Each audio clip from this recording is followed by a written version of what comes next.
탈무드, 정직한 삶을 키우는 지혜. 여자에 따라. 어느 선량한 부부가 어쩔 수 없는 사정이 생겨 이혼을 했다. 남편은 곧 재혼했으나 나쁜 여자와 재혼하여 새로 얻은 여자와 똑같이 나쁜 사나이가 되었다. 아내 역시 나쁜 사나이와 재혼했다. 그러나 얼마 후 나쁜 사나이는 선량한 사람이 되었다. 언제나 남자는 여자에 의해 조정된다. 선의의 거짓말. 1. 어떤 경우에 거짓말을 해도 용서받을 수 있는가? 탈무드에서는 다음과 같은 두 가지 경우에는 거짓말을 해도 좋다고 말한다. 첫째, 누군가가 이미 산 물건에 대해서 의견을 물어봤을 때 설사 그것이 좋지 않더라도 좋다고 거짓말을 하라. 둘째, 친구가 결혼을 했을 때 설사 그 부인이 아름답지 않더라도 부인이 대단한 미인이니 행복하게 살라고 거짓말을 하라. 선의의 거짓말 2. 모세의 형인 제사장 아론은 이스라엘 백성을 매우 사랑했다. 아론은 결코 사람을 화나게 하거나 욕을 하지 않았다. 누군가가 죄를 범했다는 사실을 알아도 그 죄인에게 손가락질하며 욕을 하지 않았다. 그런 사람을 만나면 오히려 친절하고도 점잖게 인사를 했다. 그러면 그 사람은 송구스러워서 몸둘 바를 모르며 속으로 이렇게 생각했다. 아론의 얼굴을 똑바로 쳐다볼 수가 없구나. 내 행실을 안다면 인사를 하기는커녕 말도 걸고 싶지 않을 뿐더러 얼굴을 마주하고 싶지도 않을 텐데. 그래서 다시 나쁜 소행을 벌이려고 하면 아론의 모습이 떠올라 그 사람은 나쁜 행동을 할 수 없었다. 사람들 중에는 싸움을 하고도 화를 내며 상대방과 서로 말을 하지 않는 사람도 있었다. 이럴 때 아론은 싸움을 한 당사자 중 한 사람을 찾아가서 차분하게 다음과 같이 말을 건넸다. 자네 친구를 만나고 왔네. 자네는 그에게 몹시 화를 내고 있으나 그는 자기 머리를 쥐어뜯을 정도로 몹시 괴로워하고 있다네. 내가 나빴어.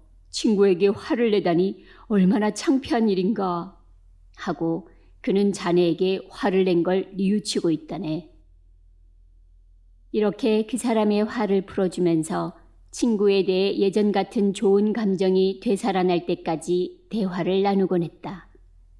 그런 다음 아론은 다른 쪽의 친구를 찾아가서는 이렇게 말했다.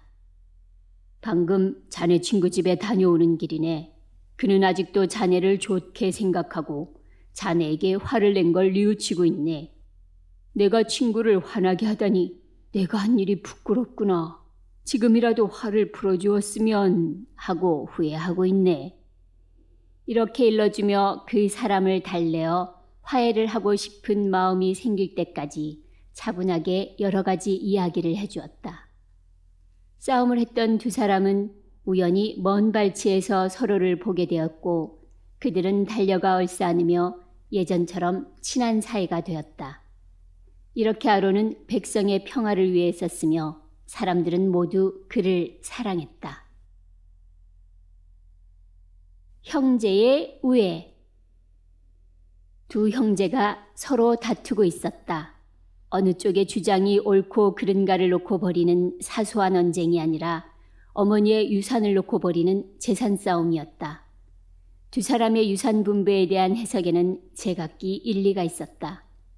이 두 형제는 어린 시절부터 전쟁을 만나 독일, 러시아, 시베리아, 만주 등지로 고생하며 피난을 다녔기 때문에 무척 우애가 깊었다. 그런데 이 재산 싸움에서 서로 반목 질시했기 때문에 형제 간의 의가 끊어질 위기에 처하게 되었다. 그들은 서로 말도 하지 않았고 한 방에 같이 앉아 있으려고도 하지 않았다. 그러던 어느 날 그 형제가 차례로 내게 와서 형은 동생을 잃고 동생은 형을 잃은 것에 대해 슬퍼했다. 두 사람은 모두 싸울 마음은 전혀 없었다고 했다. 나는 어느 클럽의 모임으로부터 강사로 초빙되었을 때 주최자에게 그 두 형제를 서로 알지 못하게 초대해달라고 부탁했다. 평상시에는 얼굴이 마주치기만 하면 이내 외면하고 등을 돌리는 두 사람도 초대자의 체면 때문에 할 수 없이 그대로 자리를 지키고 있었다. 나는 인사말을 끝낸 후 다음과 같은 탈무드의 이야기를 했다. 옛날 이스라엘에 두 형제가 살고 있었다. 형은 결혼하여 아내와 아이들이 있었지만 동생은 혼자였다. 두 사람 모두 부지런한 농부였다.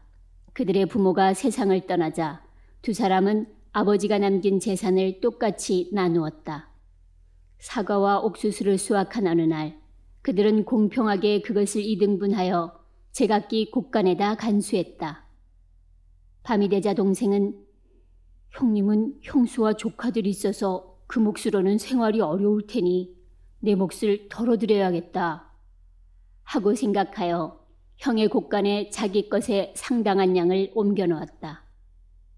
또 형은 이와 반대로 동생은 처자식이 있으니 노후를 준비해두지 않으면 안 된다 하고 생각하여 역시 자기 몫의 옥수수와 사과를 상당량 동생의 곳간에 옮겨 놓았다. 이튿날 아침 형제가 잠이 깨어 자기 곳간에 가보니 변함없이 어제와 똑같은 양의 수확물이 쌓여 있는 것이 아닌가. 다음 날 밤도 그 다음 날 밤도 똑같은 일이 사흘 동안 계속되었다.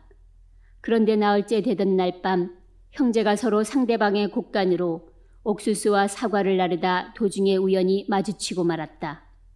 그래서 두 사람은 서로가 서로를 얼마나 생각하고 있는지 알게 되었다.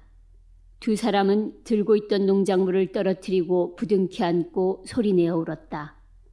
이 두 사람이 부둥켜 안고 온 장소는 지금도 예루살렘에서 가장 고귀한 장소로 알려져 있다. 나는 당시 클럽 모임의 강연에서 형제간의 우애가 얼마나 중요한 것인가를 강조했다. 그 결과 이 두 형제의 오랜 세월에 걸친 반목은 봄눈 녹듯이 사라졌다. 경전의 가르침. 꽤 많은 나이를 먹도록 경전 한 줄 읽지 않는 게으른 남자가 있었다. 어느 날 그의 아내가 남편에게 간곡히 말했다. 경전의 가르침을 꼭 배우십시오. 나를 웃음거리로 만들 참이요? 이렇게 나이가 들었는데 이제 와서 뭘 배울 수 있단 말이오? 당신이 그렇게 생각하신다면 꼭 보여드릴 것이 있습니다. 나가서 낙타 한 마리를 끌고 와 주십시오. 그는 부인의 말대로 낙타 한 마리를 끌고 왔다.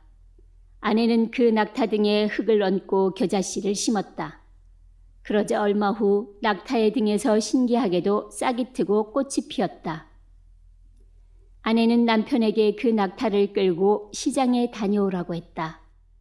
그가 낙타를 끌고 시장에 가자 그 낙타를 보는 사람마다 낄낄거렸다. 다음 날도 그는 낙타를 끌고 시장에 갔다. 그러자 사람들이 또 웃어댔다. 그러나 사흘째 되는 날에는 그 낙타에게 더 이상 관심을 갖는 사람은 없었다. 그 이야기를 하자 아내는 말했다. 그것 보십시오. 자, 이제 당신도 하나님의 가르침을 받으실 때가 되었습니다. 당신이 경전 공부를 시작하면 첫날에는 누구나 웃을 것입니다. 두 번째 날도 웃겠지요. 하지만 세 번째 날에는 사람들은 더 이상 당신에게 신경을 쓰지 않을 것입니다. 아내의 말을 듣고 자신의 어리석음을 깨달은 게으른 남자는 아이들을 가르치는 선생을 찾아가 배움을 청했다. 선생은 그를 장하게 생각하여 알파벳부터 차근차근 가르쳐 주었다. 알파벳을 다 익히자 선생은 식사 때마다 하는 기도를 가르쳐 주었고 사제의 법전을 읽게 하였다. 그리하여 마침내 그는 모든 문자를 이해할 수 있게 되었다.